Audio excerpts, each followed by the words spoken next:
नमस्कार. लोकसंवाद न्यूज चॅनलमध्ये मी राहुल बेल्लाळे आपल्या सर्व प्रेक्षकांचं मनपूर्वक हार्दिक स्वागत करतो. आतला संवाद पहा लोकसंवाद या विशेष कार्यक्रमामध्ये आज जो आपण अग्रगण्य विषय घेतलेला आहे तो विषय आहे काय म्हणते लातूर. विषयाचं नाव आहे काय म्हणते लातूर. लातूर जिल्ह्यामध्ये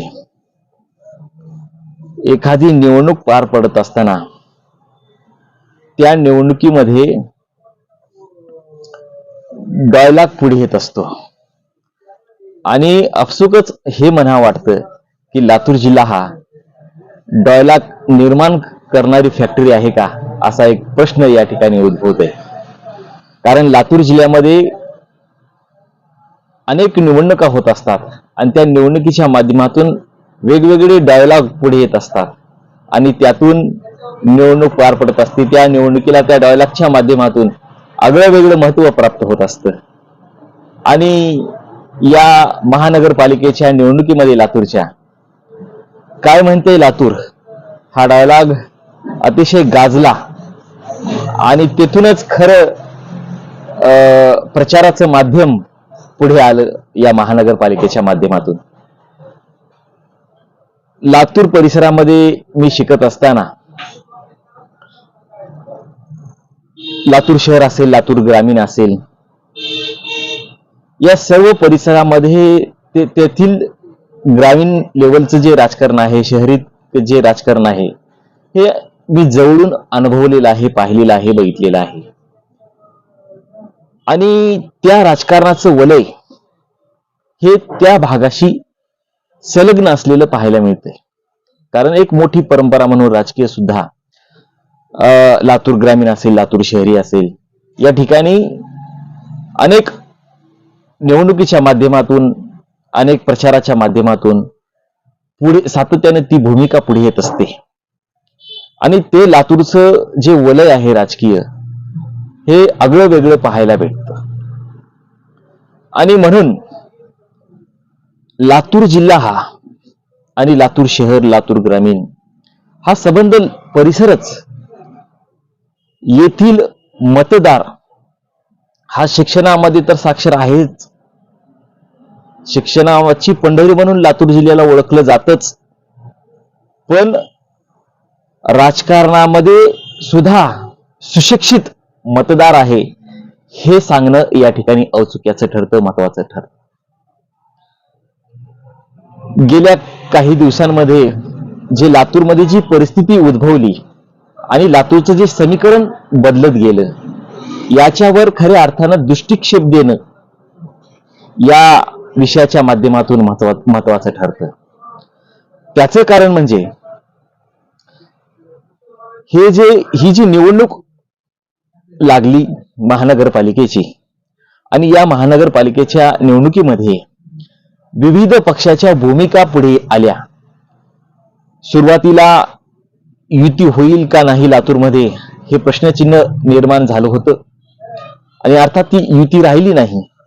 स्वतंत्रपणे अजितदादांची राष्ट्रवादी ही स्वतंत्रपणे लढली, भारतीय जनता पार्टी स्वतंत्रपणे लढली,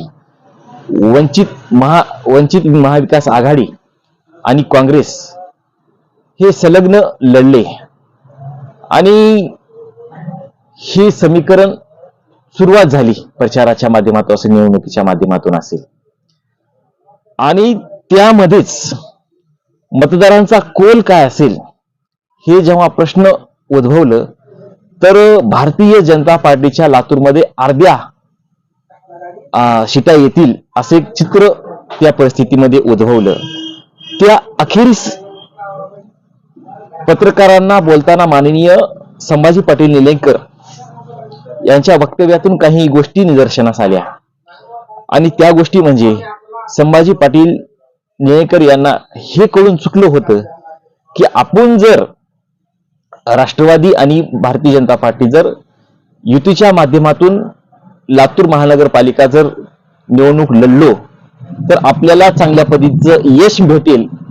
पण ती युती लातूरमध्ये टिकली नाही आणि संभाजी पाटील यांची सुरुवातीला तिथे नाराजी उद्भवली. त्यांच्या वक्तव्यातून ती दिसून सुद्धा आली.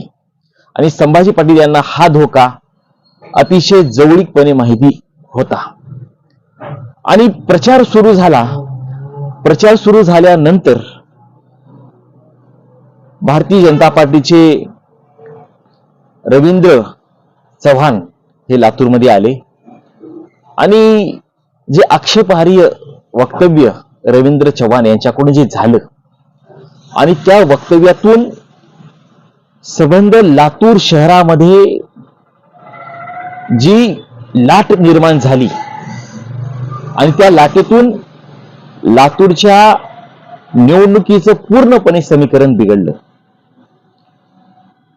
आणि एक बाजूला निवडणूक जातीय का असा एक प्रश्न या ठिकाणी उद्भवला आणि अमित देशमुख यांना हे आयतं कोलीत भेटलं आणि त्यातून संबंध प्रचार असेल, प्रसार असेल आणि सोशल मीडियाच्या माध्यमातून, डिजिटल मीडियाच्या माध्यमातून रवींद्र चव्हाण यांच्या वक्तव्याचा रोष व्यक्त करण्यात आला. लातूर म्हटलं की मी आताच म्हटल्याप्रमाणे सुशिक्षित मतदार आहे, या सुशिक्षित शब्दाला महत्व आहे आणि म्हणून लातूरच्या अस्मितेबद्दल प्रश्न निर्माण झाले आणि त्यातून मतदारांचा कोल बदलण्यास त्या ठिकाणी मदत झाली. हे एकंदर चित्र चालू असताना साहजिकचपणे काँग्रेसला फायदा होणारच आणि त्यातून काही भावनिक मुद्दे घेऊन, काही विकासाचे मुद्दे घेऊन, धोरणात्मक विश्लेषण करून कोणत्या प्रभागामध्ये कोणता उमेदवार द्यायचा याची रणनीती काँग्रेस पक्षाने लातूरच्या आखली आणि त्यातून निवडणुकीला या महत्व लातूरमध्ये आलं. आता एक महत्वाचा टप्पा या ठिकाणी मला नमूद करावासा वाटतोय की अमित देशमुख यांनी आपले उमेदवार देत असताना कोणत्या समाजाला किती प्राधान्य दिलं हे सुद्धा महत्वाचं या निवडणुकीमध्ये ठरतं. त्याचं कारण म्हणजे विधानसभेच्या निवडणुकीमध्ये अमित देशमुख यांचा मतांचा स्कोर कमी झाला. हे अमित देशमुख हे चांगल्या पद्धतीने लक्षात घेतले असल्यामुळे लातूर येथील निर्णायक मतदार हा लिंगायत आहे आणि हा मतदार लिंगायत असल्यामुळे उमेदवार देण्याच्या पद्धतीमध्ये महानगरपालिकेच्या अमित देशमुख यांनी लिंगायत समाजाला प्राधान्य दिलं आणि लिंगायतांचे मत वळवण्यामध्ये महानगरपालिकेच्या अमित देशमुख यशस्वी झाले. आता दुसरा जर मुद्दा उपस्थित केला प्रचाराचा, माननीय धीरज भाई असतील, माननीय अभय साळुंके असतील, माननीय अमित देशमुख साहेब असतील आणि माननीय दिलीपरावजी देशमुख साहेब असतील, यांचं या निवडणुकीमध्ये काय योगदान राहिलं हा सुद्धा एक महत्वाचा टप्पा आपल्याला या ठिकाणी नमूद करावा वाटतोय.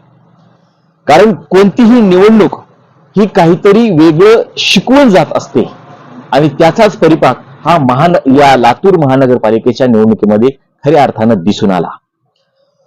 मग अमित देशमुख यांचं तर प्रचारात हा तोफा जोरात होत्या. धीरज भैया देशमुख हे जरी भाषणातून पुढे आले नसले तरी जो ग्राउंड लेवलचा भाग आहे, प्रत्येक प्रभागामध्ये सभा घेऊन, लोकांच्या गाठीभेटी घेऊन मतदार आपल्याकडे कसे वळतील हा मुद्दा लक्षात घेऊन धीरज भैयांनी जी रणनीती आखली लातूर शहरामध्ये ही खऱ्या अर्थानं महत्वपूर्ण ठरते. दुसरी गोष्ट म्हणजे जे बाळासाहेब आंबेडकर लातूरमध्ये आले आणि त्या सभेमध्ये माननीय दिलीपरावजी देशमुख साहेब यांचं जे मार्मिक भाषण लातूर शहरामध्ये पुढे आलं आणि त्यातून सुद्धा एक वेगळं समीकरण लातूर जिल्ह्यामध्ये या मतदारांचं बदललं हा खरा महत्वाचा मुद्दा या ठिकाणी नमूद होतो. त्यांच्या भाषणाचे काही मार्मिक मुद्दे हे लोकांच्या लक्षात आले आणि त्यातून सुद्धा मतदारांचा कौल काँग्रेसच्या बाजूने राहिला. हे सारं एकंदर चित्र आता काँग्रेस पक्षाचे प्रवक्ते हनुमंत पवार यांच्या सुद्धा भाषणाच्या माध्यमातून मतदारांचा कौल काँग्रेसकडे वळवण्याचा खऱ्या अर्थानं हनुमंत पवार यांची भूमिका सुद्धा लातूरमध्ये महत्वाची ठरली. हे जे मुद्दे आपण आता जे सांगतोय या मुद्द्यातून बराच बोध घेण्याची आवश्यकता आहे, गरज आहे असं मला वाटतं. कारण कोणतंही राजकारण हे विकासाभिमुख असावं लागतं. हा त्या राजकारणाचा खऱ्या अर्थानं एक मुद्दा आज प्रस्थापित होतो आणि त्यातून हे प्रचाराचं लातूरमध्ये माध्यम खऱ्या अर्थानं पुढे आलं. आता भारतीय जनता पार्टी आणि अजितदादाची राष्ट्रवादी हे जर एकत्रित असते तर लातूरचं चित्र हे वेगळं असतं असं मला प्रामुख्याने वाटतंय, अभ्यासांती वाटते. कारण समसमान म्हणजे अर्ध्या जागा भारतीय जनता पार्टीच्या आणि अर्ध्या जागा काँग्रेसच्या असं जे सुरुवातीला समीकरण पाहण्यास भेटत होतं, तिथे रवींद्र चव्हाणांनी जी खीळ घातली आणि काँग्रेसला जी मदत केली आणि त्यातून जे राजकारणाचा पूर्णपणे डोलारा बदलला लातूरच्या प्रचाराचा आणि निवडणुकी अंती काँग्रेसचा विजय झाला. आता दुसरा एक मुद्दा अजितदादांची जी राष्ट्रवादी आहे, त्या अजितदादांच्या राष्ट्रवादीमध्ये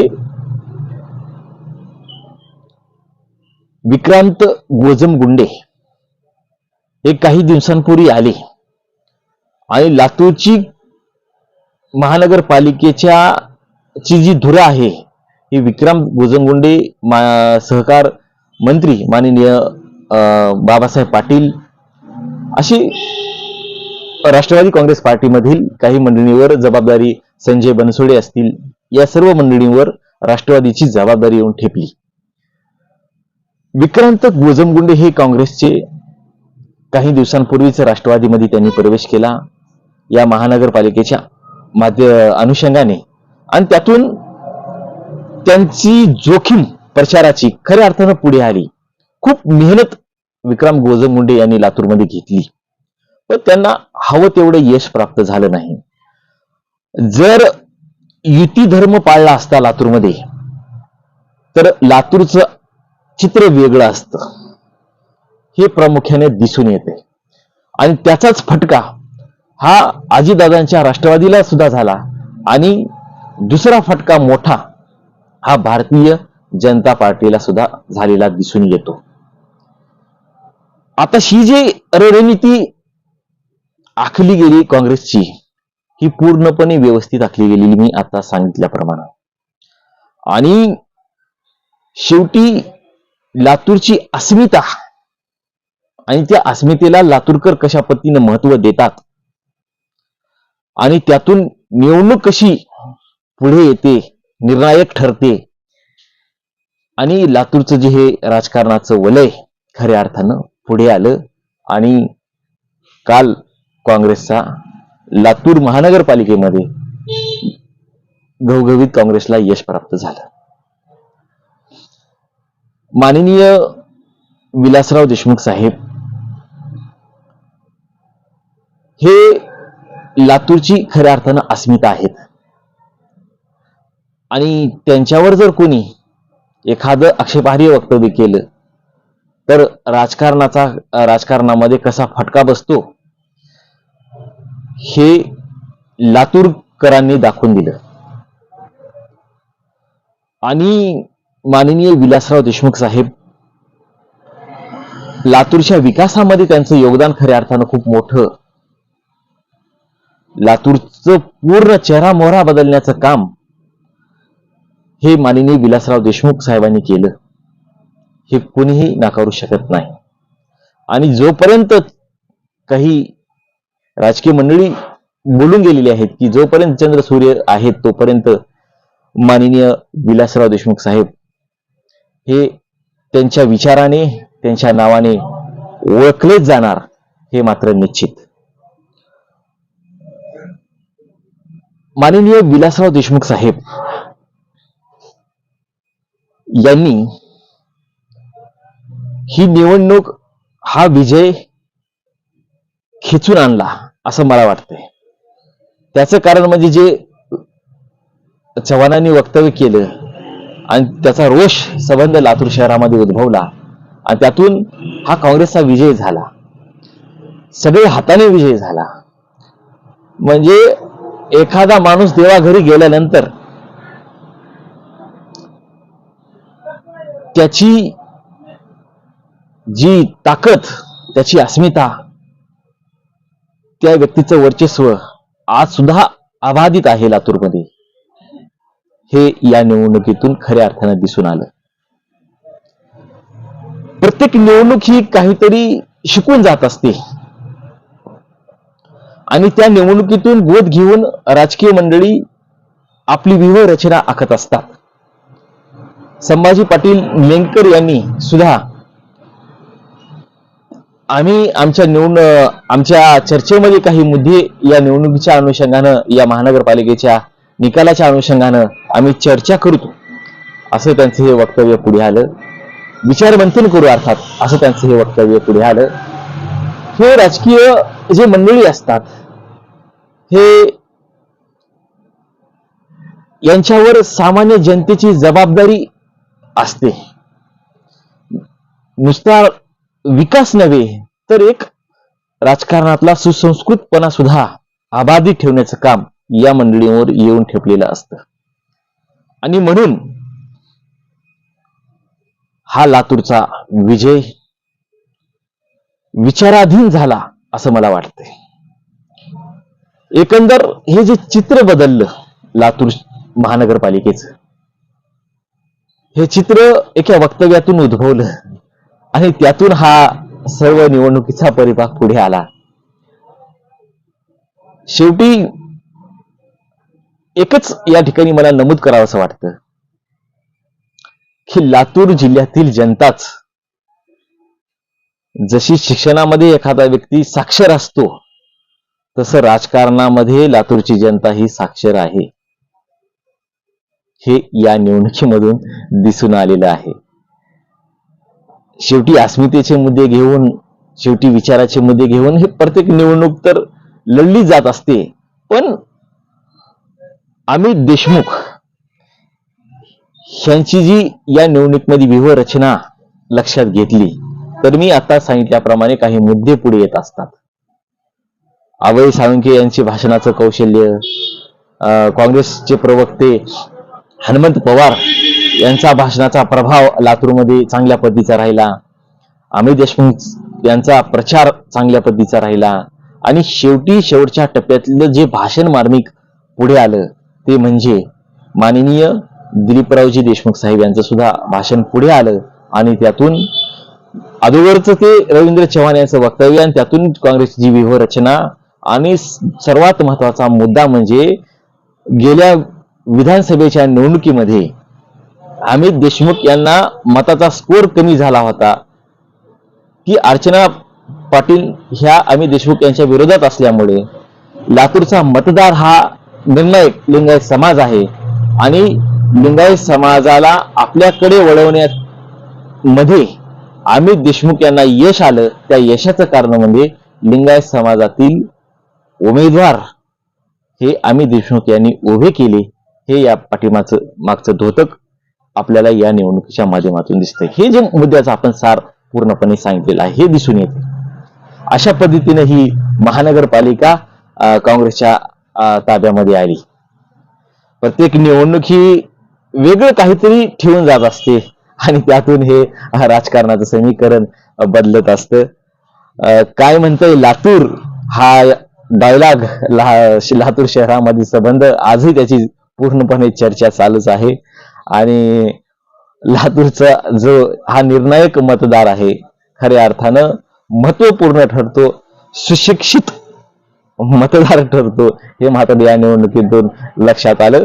प्रत्येक निवडणुकीचं काहीतरी धोतक शेवटी राहत असतं शेवटच्या विचार कौशल्यामध्ये, आणि त्यातून हा निर्णायक टप्पा आपण या ठिकाणी स्पष्ट केला.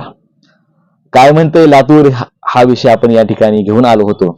आणि जे लातूर महानगरपालिकेचे जे विश्लेषण आपण या ठिकाणी केलेलं आहे सुरुवातीपासून ते पार विजयापर्यंत, हे आपल्याला कसं वाटलं, काय वाटलं हे जरूर आम्हाला कळवा. आणि पाहत रहा लोकसंवाद न्यूज, बातमी तुमच्या अस्मितेची. धन्यवाद.